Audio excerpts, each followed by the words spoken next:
Welcome to Better Edge, a Northwestern Medicine podcast for physicians. I'm your host, Melanie Cole, and today we're discussing primary vitreoretinal lymphoma, PVRL, a rare and complex disease that poses unique challenges in both diagnosis and treatment.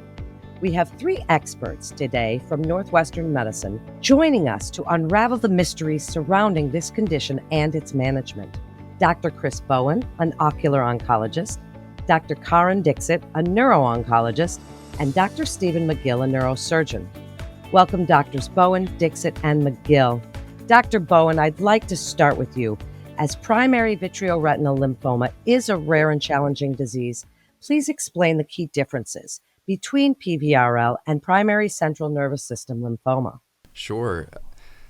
It is true. It's a very rare disease, and it's actually fairly simple in that between the two, if it starts in the eye, it's considered the primary vitreoretinal lymphoma, and if it starts in the brain, CNS, it's considered primary CNS lymphoma. Predominantly a diffuse large B-cell lymphoma commonly can be T-cell, but those are the most two common types. If it starts in the eye, vitreoretinal lymphoma, there's about a 70% chance that it's going to manifest also in the brain or in the CNS. And then if it starts in the CNS, about a 30% that it'll also manifest in the eye. Well, thank you for that. And Dr. Dixit, why is PVRL often misdiagnosed? What are some of the most significant hurdles in diagnosing it? Yeah, the challenge with this disease is that the symptoms are often quite vague, and people can have primarily visual changes. So when it's PVRL, it's primarily kind of subtle vision changes that can manifest for months and months, and that can often go misdiagnosed because it can mimic other conditions such as inflammatory processes of the nerve of the eye, and oftentimes for those people are given steroids, which can help the condition transiently, but also makes diagnosis very, very challenging. So for rare conditions like this, if you don't think about it, because it's so rare, it's often missed, and that's kind of one of the challenges. Just kind of it can mimic other conditions, and then kind of having someone who's an expert who's thinking about it and kind of knows how to get the fluid appropriately and testing it appropriately is really important to get a diagnosis as quickly as possible. This is such an interesting topic. And Dr. Magill and Dr. Bowen, after Dr. Magill answers, I'd like you to expand. But how do you collaborate as a multidisciplinary team? This is so important, and you represent many specialties. Please tell us a little bit about your combined clinic and what are you finding are the largest benefits? Why is a multidisciplinary team so important for these patients? Yeah, I think a multidisciplinary team is really important because it's a complex disease. As Dr. Dixit was talking about, it can be misdiagnosed for other things, and each of us come at this from a different standpoint. So me as a neurosurgeon, I'm often involved once the thought has been, hey, there's something going on, it's in the brain, we need to get some tissue. But figuring out how to be there, how to determine what is going on, how to have an idea of that, you need people who have different insights. So Dr. Dixit comes at it from an oncology standpoint, Dr. Bowen from an ophthalmology standpoint, and I think once you start seeing these things and it raises questions, then we can work together and we can talk together. And when we have a team, we can pick up the phone or walk across the hall to the other doctor and say, hey, I've got a patient, I'm not sure what's going on. Can you take a look at the scan? Can we just have you see them as well? And so working together, it helps us all stay sharp at the tip of our game, learning what's going on. It gives you different perspectives of learning how other people see disease, how other people work it up. And then it also allows us to expedite care, so that when something needs to be biopsied or we say, hey, we need a better ophthalmology exam, we can facilitate that very quickly. It's not wait 2 weeks, wait 3 weeks, then we'll get you an appointment a month from now and things are totally different or your condition has declined. We can just walk across the hall and say, hey, Dr. Dixit, can you come in and see this patient with me? I know they were scheduled to see me, but I think we need your expertise. Yeah, I completely agree. And there's a case in point. We had a case a little while ago where the patient had primary vitreoretinal lymphoma, was receiving injections of methotrexate, but then had some changes and immediately was seen by Dr. Dixit, did an MRI, saw an enhancing lesion, and if I remember right, you just called up Dr. Magill, Yeah. and then within a week he was in the operating room, had a biopsy, and had a result. And I think that's the power of these experts, all of us working together on this common goal of preserving both life and vision. It also allows us, lymphoma is one of those diseases that, and I know Dr. Dixit can talk more about that, where we can initiate treatment up front and be more aggressive and getting the right treatment. You talked earlier about steroids, kind of masking it. Then we do a biopsy. It's non-diagnostic because some of the cells have gone, but they're going to come back. And so if we can get the right diagnosis up front and initiate treatment quickly and effectively, we can provide the best outcome as a team for our patients. Absolutely. And getting to the bottom of something quickly, I think we all put ourselves in the patient's and family's shoes. If anyone were to have a medical issue, something serious, when this is even a possibility, getting to see someone who knows it quickly is important. And it's just easy as picking up a phone and sending a message. With this case, Dr. Magill immediately, biopsy was scheduled at the next open OR date, got tissue that day, got a preliminary diagnosis from the OR, hey, this is lymphoma. And then we started treatment pretty much within a day or two. So within a week's time, we had a turnaround of a possibility of a diagnosis to treatment, especially with a disease like this, which has, what is eye only, which is a relatively high risk of having brain involvement at some point. And then vice versa, which is brain involvement, we have to stay on top of the visual symptoms. So it's very nice to have someone like Dr. Bowen to examine the eyes. I can't do that. I can see someone's strength, I can get an MRI, and that's where disease hides. There's what's challenging with CNS lymphoma is that it comes back oftentimes, and one of the reasons that can happen is because the eye is often a reservoir for disease, and so kind of finding that, staying on top of it's really important, and then having a close collaboration with maintaining close neurologic surveillance between myself and Dr. Magill, I think are kind of really key points to ensuring really kind of high-level assessments for these patients, and because you want to pivot quickly. Right. The challenge with these diseases are, they're hard to treat long term. You treat them and they come back. When you treat them in the eye, like this specific patient we're discussing was diagnosed many years ago, and the disease keeps coming back. And then ultimately it went to the brain, and then that's when we had to pivot really quickly and change treatments. Now the patient's doing really, really well. She's doing amazing, actually. And then kind of all of us working together has really helped this patient live kind of really the best life that she can have. Well, I love the way that you put that, because there certainly is power in that multidisciplinary approach. It's so important. And Dr. Bowen, preserving both life and vision is a key goal in treatment. Could you please elaborate for us on the advanced systemic and ocular treatments you employ to achieve this objective, and how the Northwestern Medicine's team of expertise and specialization in this field has influenced that outcome for patients? You just touched on it briefly. Please expand for us. Sure. And I think maybe going through, when a patient comes in, might give a little bit of an example of how that works.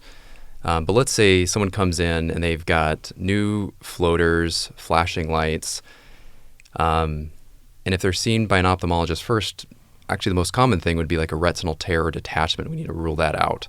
The next thing is make sure it's not an infection. Make sure that it's not due to like a rheumatological or an autoimmune condition. And then the less common thing would actually be the vitreoretinal lymphoma. And so at that point, when we're looking inside, and actually, fortunately, from an ophthalmology perspective, we're able to use 40x magnification on our scope. So when I look inside, I actually see the large white blood cells floating around in the eye, and it actually looks different than when I see other cells that are inflammatory. They just behave differently. And so that gives us our first kind of cue. And then when we look at the retina, these will oftentimes deposit or hide, very neatly within the retinal, subretinal walls. And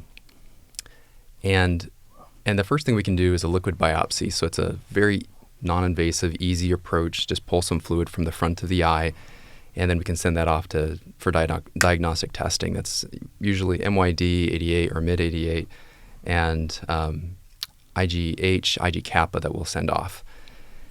And then if those are positive, then we'll go and do a vitrectomy, which is pulling out all of the cells from that jelly, and we'll have our expert ocular cytologists and hematopathologists look at that and provide a confirmatory diagnosis. And then we're able to have Dr. Dixit, usually I call him the same day, and I'm like, hey, I've got a case. And he's like, great, we'll get the MRI, the lumbar puncture, body scans, labs, boom. And then, very similarly, like we talked about, if there's something in the brain, we've got this nice cycle that we have together. And then, depending on what we find, we may choose to either do intravitreal injections for local treatment, or we'll start systemic treatment, and sometimes a combination of both. Mm-hmm. Because oftentimes, vitreoretinal lymphoma doesn't just cause lymphoma in the eye. It also causes a lot of ocular inflammation, and so we have to treat it with local steroids.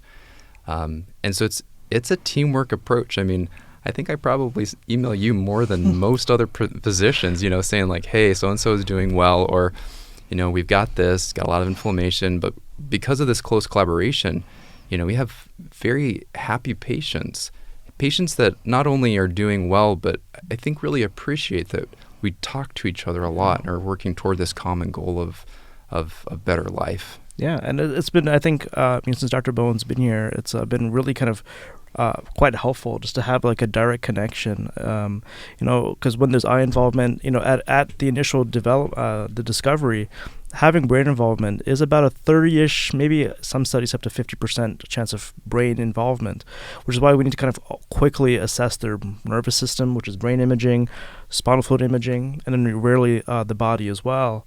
And so kind of getting these things in very quickly so we can direct management. When it comes to systemic management, currently we employ, a drug called methotrexate, intravenously high doses of it. We use that often when there's a concern for brain involvement or spinal fluid involvement. But, when there's only eye involvement, oftentimes we tend to favor local eye treatments, which kind of balances quality of life and maybe holding back on some of the more aggressive treatments that might be needed later. Because unfortunately, even with aggressive treatment of the eye disease, there's within 5 years, a fairly high, as Dr. Bowen mentioned earlier, up to 70% involvement of the nervous system. And our treatments are also, advancing. As more and more drugs are being discovered for other diffuse large B-cell lymphoma, and a lot of it's extrapolating from that. Monoclonal antibodies, more targeted agents. There's a class of drug called BTK inhibitors, Burden tyrosine kinase inhibitors. And these are all showing in small studies that there is involvement of improvement in eye disease as well, especially because it keeps coming back. And so, we want to make sure we're always thinking about what's the latest, greatest, what all the research is, and kind of employing every possible technique we have. So my hope is that in the future that, when there's involvement of the eye, we kind of very quickly stage the nervous system, stage the body. We start with eye treatment, and then maybe in the background have something kind of maybe not as aggressive as chemotherapy, but something less toxic, but to kind of maybe prevent relapse into the nervous system. How can we prevent that the very difficult complication that can develop. And small molecule agents that pass the blood-brain barrier are really important. The blood-retinal barrier are going to be important. So there's a lot of work that we think about, that we're working together on how to improve local and systemic treatments. Dr. Magill, when is the involvement of neurosurgery warranted in the patient's treatment strategy? How do you and Dr. Bowen work together on the surgical resection of these tumors? Could you please for us elaborate on the surgical approach for resecting these tumors and the process for determining that optimal approach? Yeah, so a lot of the neurosurgical involvement is when there's diagnostic questions. So Dr. Bowen and I don't actually do the surgeries together, but he does any interventions in the eye, sampling in the eye. I don't go into the eyeball. That's his territory. But then when a tumor spreads to the brain, or there's lesions seen in the brain, we don't know what it is. Often these patients are at an age and they already have a cancer diagnosis where they could have a separate process going on. It's not assumed that it could be lymphoma. And lymphoma is called the great mimicker because on imaging it looks a lot like a lot of other things. So before you go and treat a patient for lymphoma, you want to make sure you're not missing a primary brain tumor like a glioblastoma or something like that. So in that case, that's when they get me involved, call me up, and I can do a brain biopsy for them. When I do a brain biopsy, it's interesting how that's evolved over time. I'm now using a really minimally invasive approach where we use stereotactic guidance, and then we only make a puncture incision in the skin, a single stitch with a very small hole through the skull, and then using image guidance with neuronavigation, we can then pass the needle directly into the lesion. And take a sample. At that point, then we send that sample for frozen pathology, which is a quick look by the pathologist. And if we see lymphoma, that helps us quickly expedite inpatient transfer for a more aggressive treatment of the CNS disease. If it's something else, other inflammatory conditions, something that doesn't look like lymphoma or a brain tumor, totally different set of treatment, totally different set of management, different chemotherapies.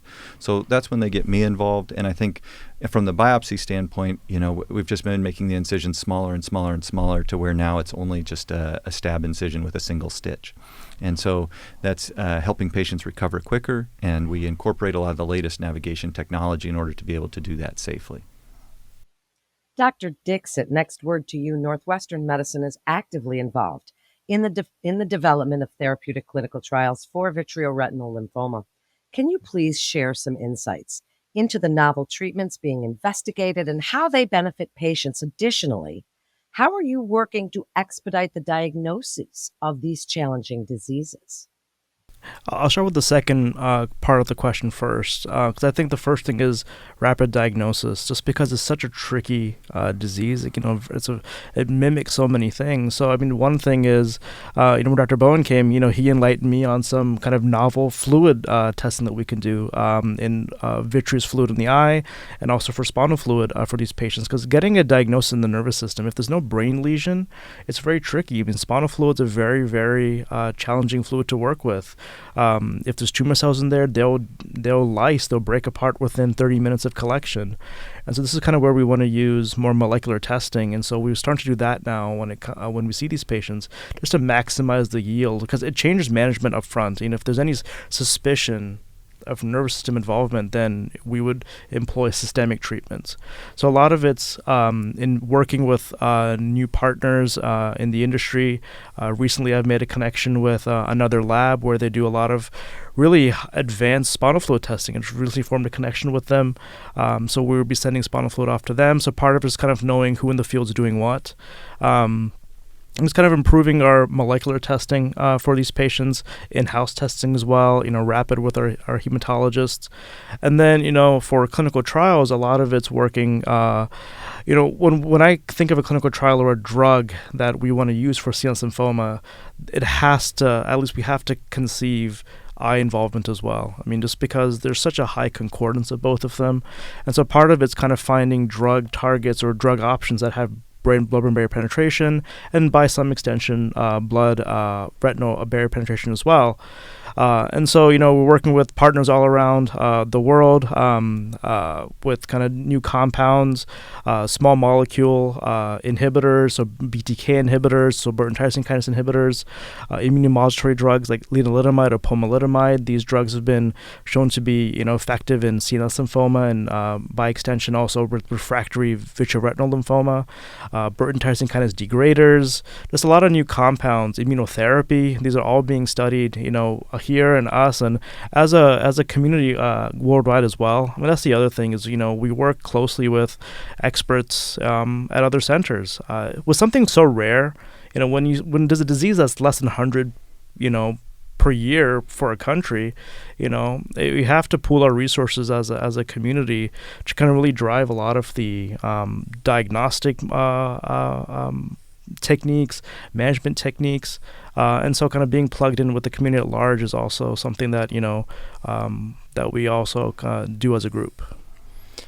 And I would add our cytologists that are doing our ocular cytology, as well as the hematopathologists that do all the flow analysis. They are just amazing, because when we get a sample from the eye, oftentimes it's a very small sample, and so they're able to do the necessary immunocytological stainings as well as very specific flow analyses in order to help us get those answers.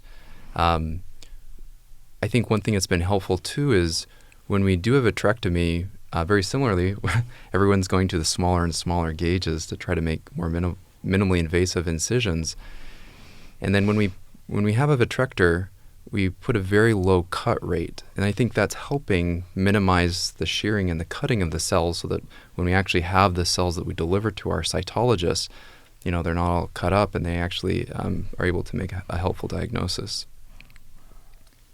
I think I just chime in. I think, part of having a multidisciplinary team, there's us, but it's also the lab, it's all of that. And then one of the other benefits is that when we do that, we're involved in studies, you build the connections nationally, internationally, and all that together really helps keep us on the cutting edge, really providing the best care for the patients possible, whether it's surgical interventions, ocular interventions, oncology interventions.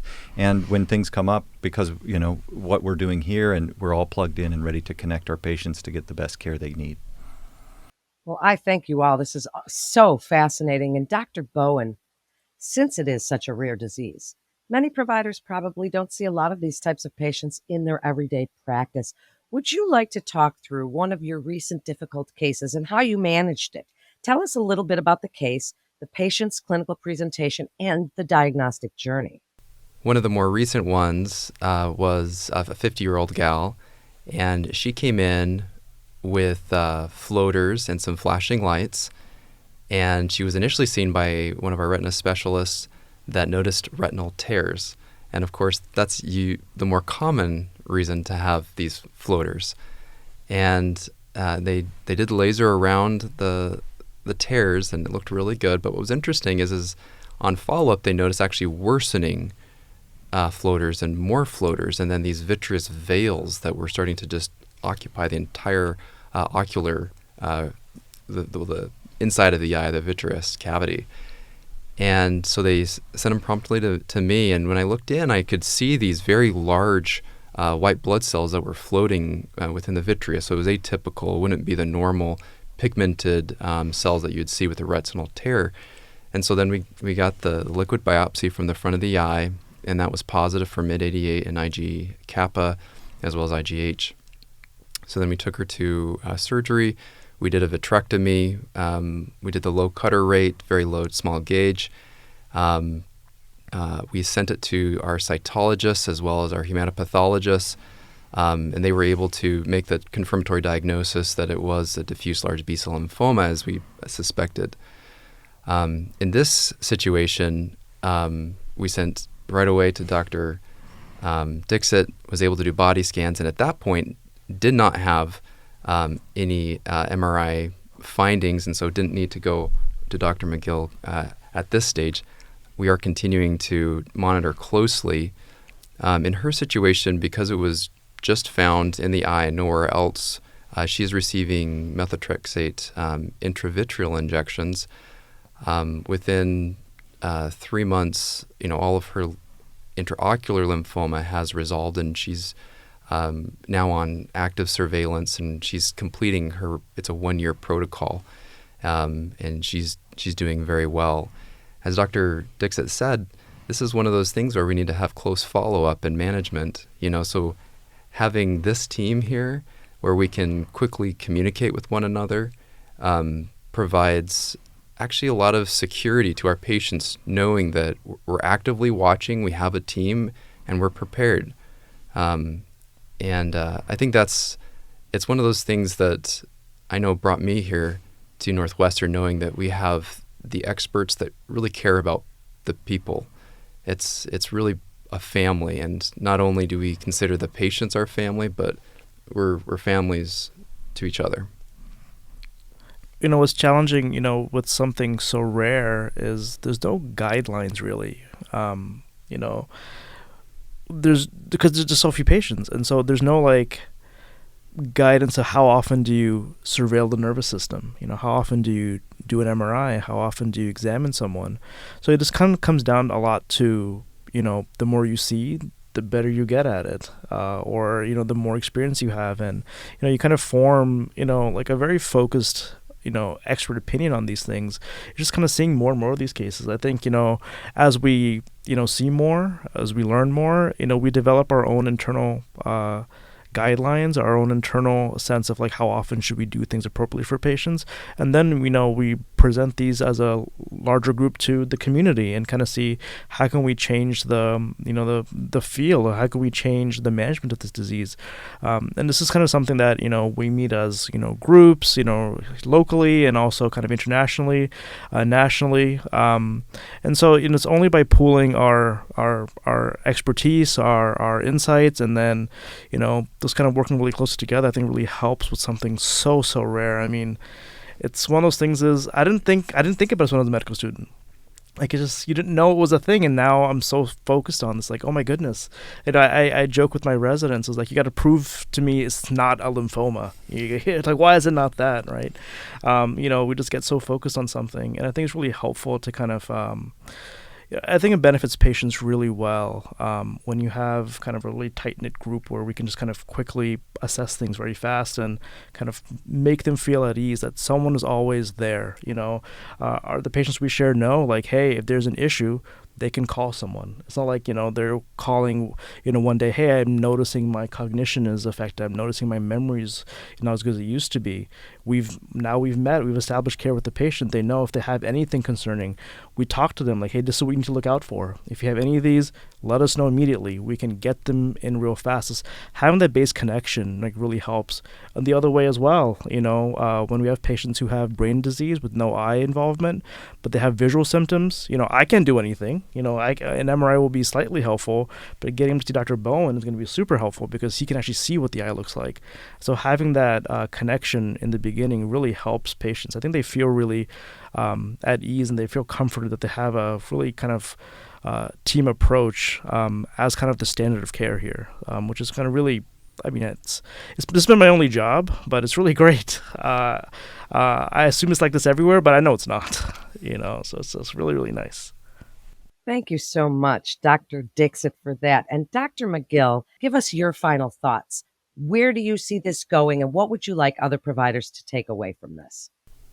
Yeah, I think the takeaway is it's a rare disease. It's difficult to diagnose, and getting a patient to a team of specialists who can do an accurate diagnosis, whether it's intraocularly, whether it's imaging, or whether it requires a brain biopsy, is really important. In these rare diseases, having a multidisciplinary team where we see a fair number of these patients, even though they're rare, really helps build experience so we can build data to create new therapies in the future and really advance things forward. So I think that's really where we see it going. And on the surgical side, just always pushing minimally invasive as much as possible so that the patient isn't spending time recovering from surgery, but they're spending their time getting the definitive treatment that they need for their lymphoma. Dr. Bowen, last word to you. In your experience, what have been some of the most significant advancements and breakthroughs? Give us a little blueprint for future research. Tell other providers what you would like them to know from this physician panel today. Well, first of all, I think vitreoretinal lymphoma and the management of vitreoretinal lymphoma it's not a single person. It's a united team effort of experts working together to provide the best outcomes for both life and vision. And that's why we need to work together, both from the neurooncology side, the neurosurgical side, the cytology side, radiation oncology, hematopathology, all these experts working together to come up with this common goal. It's really exciting because within the field of ocular oncology, the treatments, the methods, the surgeries are all advancing actually very, very quickly.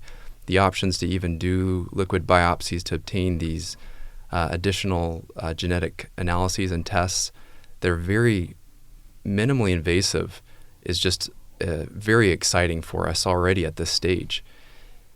Also, our surgeries for vitrectomies are becoming easier and easier, less risks. The yield in getting our samples are becoming easier. And we're looking, as Dr.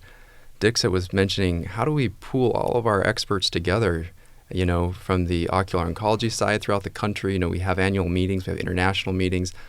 on, clinical trials moving forward on the best management, minimizing ocular toxicity, maximizing benefit from visual outcomes. Because as we know, number one, getting a diagnosis of cancer is a very scary thing.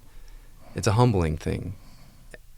And then also hearing that your vision, which is an important sensory organ, may be going as well, all kind of cause a lot of distress and concern. And so being able to provide both minimally invasive diagnostic measures, effective treatments that have reduced risks is definitely our aim and our goal. And the exciting thing is that it's not just a want, but we're actually proactively moving forward and making these decisions on improving them.